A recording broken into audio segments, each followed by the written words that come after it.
रहमानिर्रहीम अस्सलाम वालेकुम। आज मैं आपके साथ शेयर कर रही हूँ खट्टी खट्टी पानी फुल्की की रेसिपी। बहुत मज़े की ये रेसिपी है और इफ्तार में बहुत अच्छी हल्की फुल्की रहती है। इसके लिए सबसे पहले हमने थोड़ी सी इमली लेके उसको थोड़े से पानी में डिप कर दिया है। ये है कटा हुआ हरा धनिया, प्याज के रिंग्स हैं और एक लेमन है, और साथ जो आप देख रहे हैं ना वो हरी चटनी की क्यूब मैंने बनाई है। अच्छा, कुटी लाल मिर्चें, धनिया ज़ीरा पाउडर और नमक चाहिए इसमें।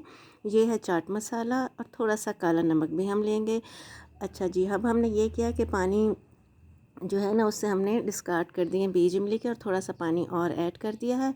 और पीछे आपने जितने इंग्रेडिएंट्स देखे हैं वो हमने इसमें मिक्स कर लिए हैं, लेकिन अपने टेस्ट के अकॉर्डिंग। दूसरी तरफ हमने ये किया है कि बेसन लिया, उसमें मैंने वही पिछले इंग्रेडिएंट्स डाले हैं, लेकिन अजवाइन और हल्दी पाउडर इसमें मैंने एक्स्ट्रा ऐड किया है।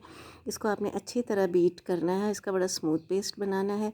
अब ये देखने के लिए कि अच्छा तरह से फिटा है कि नहीं हमारा बेसन, हमने एक ड्रॉप बेसन का इसमें डाला जो फ्लोट करने लगा, इसका मतलब हमारा बेसन अच्छे से फेंट गया है। अच्छा जी, आप छोटी छोटी से साइज़ के या टीस्पून से बना लें या फिर अपने हाथों से बना लें, लेकिन मीडियम आंच पे आपने इसे फ्राई करना है। बेशक लोअर साइड पे हो, लेकिन हाई फ्लेम नहीं होना चाहिए, वरना ये बाहर से बहुत जल्दी कुकड हो जाएंगे लेकिन अंदर से कच्चे रहेंगे। जो सुराख बन रहे हैं ना बारीक बारीक, इसका मतलब हमारा बेसन बहुत अच्छी तरह से फेंटा गया है। अब आपने इसको टर्न कर लेना है, इसको बस गोल्डन गोल्डन रखना है, ओवर डन ना करें। ये देखिए हमने निकाल लिया। पहले जब सब निकाल लें फिर आपने पानी में ज़रा सा नमक डालना है और इनको डिप कर देना है। आफ्टर 4 to 5 मिनट्स आपने इनको हल्का हल्का सा प्रेस करके एक साइड पे निकाल लेना है।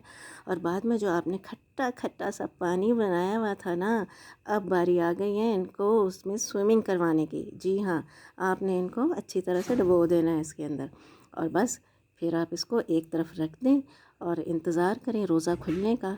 तो अफ्तार के बाद आप फिर इसे बहुत इंजॉय करें। मुझे उम्मीद है आपको बहुत अच्छी लगेगी, ज़रूर ट्राई कीजिएगा।